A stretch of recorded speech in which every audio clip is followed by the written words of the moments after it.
नमस्कार, मी पल्लवी। आज आपण या ठिकाणी जुनी आणि पारंपरिक अशी रेसिपी बघणार आहोत, ती म्हणजे गव्हाची खीर। सध्या पितृपक्ष चालू आहे आणि पितृपक्ष म्हटलं की मराठवाड्यामध्ये हिचा खूप मोठा मान असतो। श्राद्ध असेल तर श्राद्धाला सुद्धा बऱ्याच भागांमध्ये ही बनवली जाते आणि खायला खूप पौष्टिक असते। आपण एरवी सुद्धा बनवून खाऊ शकतो। मग चला, घरच्या घरी गहू कसे कुटायचे ते सुद्धा सांगणार आहे। अगदी सोप्या पद्धतीने रेसिपी शेअर केलेली आहे आणि बनवायला सुद्धा सोपी आहे। मग या गव्हाचे असे साल कसे काढायचे तेही मिक्सरमध्ये, गव्हाचा एकही तुकडा न होता, तुम्ही थंबनेल मध्ये तर बघितलंच असेल।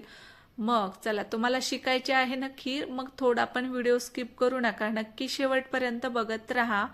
आणि चॅनलवरती नवीन असाल तर व्हिडिओ आवडलास तर एक सबस्क्राईब आणि लाईक नक्कीच करा। चला, रेसिपीला सुरुवात करूया। या ठिकाणी घेतलेले आहेत मी गहू। आता तुम्हाला किती क्वांटिटीनुसार खीर बनवायची त्यानुसार तुम्ही इथे गव्हाचा वापर करा। आता हे गहू घेतलेले एका पाण्याने धुवून घ्यायचे आहेत।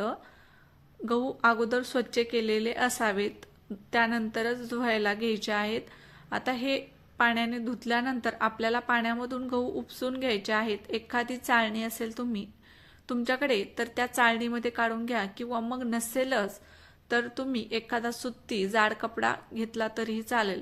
कपड्यामध्ये किंवा अशा चाळणीमध्ये, गाळणीमध्ये हे गहू काढून घ्यायचे आहेत। पूर्ण पाणी निथळू द्यायचंय आणि आपल्याला हे गहू 1 ते 1.5 तास असे झाकून ठेवायचे। अर्धा तास जरी ठेवला तरी चालतं, म्हणजे काय होतं, गहू छान मुरतात आणि मग त्याचे जे साल आहेत ते अलगद मिक्सरमध्ये निघतात। आता मिक्सरमध्ये साल कसे काढायचे हा बऱ्याच जणांना प्रश्न पडला असेल, तर खूप सोपं आहे हो, जास्त काही अवघड नाहीये। एकदा बनवलं की मग रेसिपी बघा कशी पटकन लक्षात येते। आता हे मिक्सरला गहू लावून घ्यायचे आणि मिक्सर जे आहे ते आपल्याला सारखं चालू ठेवायचं नाही, अगदी चालू बंद करायचे जोपर्यंत गव्हावरचे साल निघत नाही तोपर्यंत। बघा किती सोपं आहे ना, कुटण्याचं झंझट नाही। आणि बऱ्याच जणांना ही खीर या गोष्टीमुळेच करावं वाटत नाही, कारण त्यांना वाटतं की गहू कसे कुटायचे।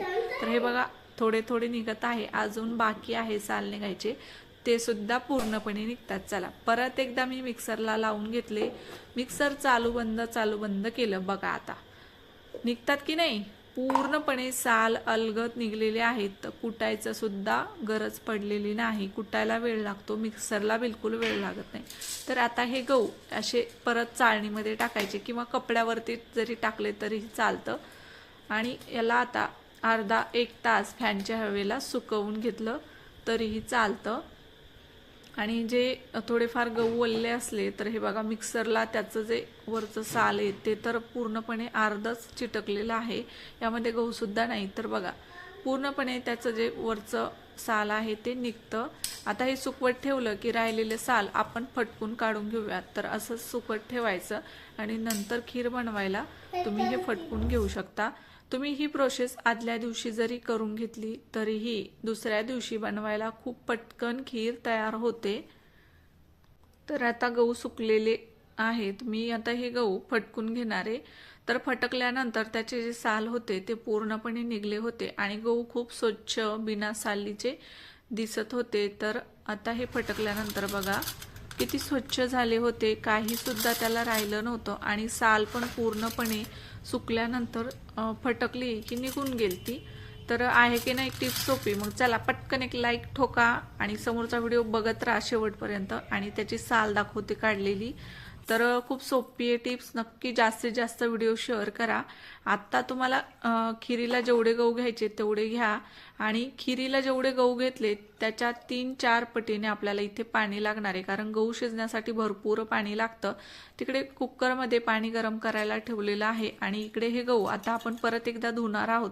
काय होतं, जे बारीक सारीक साल चिटकलेली असती ते पाण्यानं धुतलं की ते सुद्धा निघून जातं। मग या आदन आलेल्या पाण्यामध्ये गहू टाकायचे, थोडंसं अगदी चवीपुरतं मीठ टाकायचं, छान गहू पाण्यामध्ये मिक्स करायचे, तर म्हणजे मीठ सुद्धा विरघळल। आणि कुकरचं झाकण लावायचं, वाफ येऊ द्यायची। वाफ आल्यानंतर गॅस कमी करायचा आणि अर्धा तास आता कुकरला बघायचंच नाही, अर्धा तास झाला की गॅस बंद करायचा, किंवा मग तुम्ही कुकरला शिट्टी जर काढत असाल तर 2-3 शिट्ट्या होऊ द्या.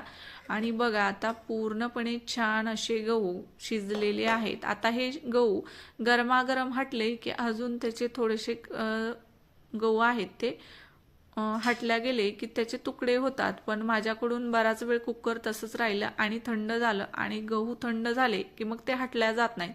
म्हणून मी काय केलं, पाणी टाकण्याऐवजी दूध टाकलं. मला वाटलं नंतर दूध घ्यावं तर आत्ताच वापरावं, पण तुम्ही ही मिस्टेक करू नका. इथे थोडासा पाण्याचा वापर करा, दूध वापरू नका. माझ्याकडून ही मिस्टेक झाली, कारण गूळ आणि दूध एकत्र आलं की मग दूध फुटतं. तर मग तुम्ही ते अगोदर पाण्याचा वापर करा.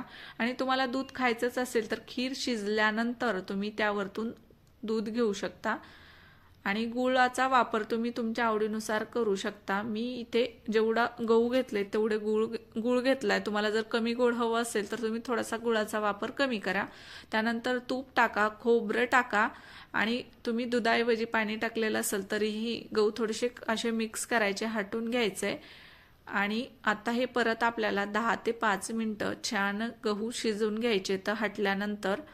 आणि मस्त मग आपली छान अशी खीर तयार होते. आहे की नाही खिरीची रेसिपी सोपी? नक्की रेसिपी ट्राय करा, खूप सोपी आहे बनवायला. आणि आता हे असंच मिक्स केल्यानंतर 10 मिनटं मी छान शिजू दिलंय. आता इथे तुम्ही दुसऱ्या भांड्याचा वापर केला असेल तर खीर पटकन तळाशी लागू शकते, म्हणून त्याला मध्ये मध्ये असं ढवळत राहा. पण मी इथे नॉनस्टिकच्या कुकरचा वापर केला तर ते बिलकुल चिटकण्याची भीती नसते, त्यामुळे जास्त काही असं मध्ये मध्ये सारखं चेक करण्याची गरज नव्हती. मी अगदी 1-2 वेळेस चेक केलं, पण 10 मिनटात जवळजवळ परत ही खीर छान शिजून घेतली. शिजून झाल्यानंतर बघू शकता तुम्ही मस्त एक जीव झालेला आहे. दूध, खोबरं आणि छान गूळ सगळं मिक्स झालेलं आहे, आणि मस्त अशी दाटसर खीर तयार झालेली आहे. चला आपण सर्व करूयात. तर या ठिकाणी मी दूध अगोदरच वापरलं होतं, त्यामुळे थोडंसं खीर फुटल्यासारखी झालती. गूळ आणि दूध मिक्स झालं की तसं होतं. पण तुम्ही जर पाणी वापरलं असेल तर मग आता या ठिकाणी तुम्ही गरमागरम खिरीमध्ये थंडगार दूध घेतलं किंवा गरम करून घेतलं तरी चालतं.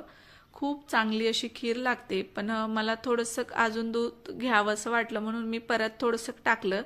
नाही टाकलं, एखाद्याला आवडत नसेल, नाही टाकलं तरी सुद्धा खीर खायला खूप छान लागते. पण तुपाची धार मात्र सोडा, अजून खायला चवदार लागते. तर बघा मस्त अशी दाटसर घट्ट ही आपली गव्हाची खीर तयार झालेली आहे. रेसिपी तर बघितलीच आहे तुम्ही, खूप सोपी आहे, नक्की ट्राय करा. आणि गव्हाचं साल काढण्याचं तर आता टेन्शन राहिलं नाही, कारण मिक्सरमध्ये सुद्धा आपण चांगल्या प्रकारे गहू कुटून घेऊ शकतो.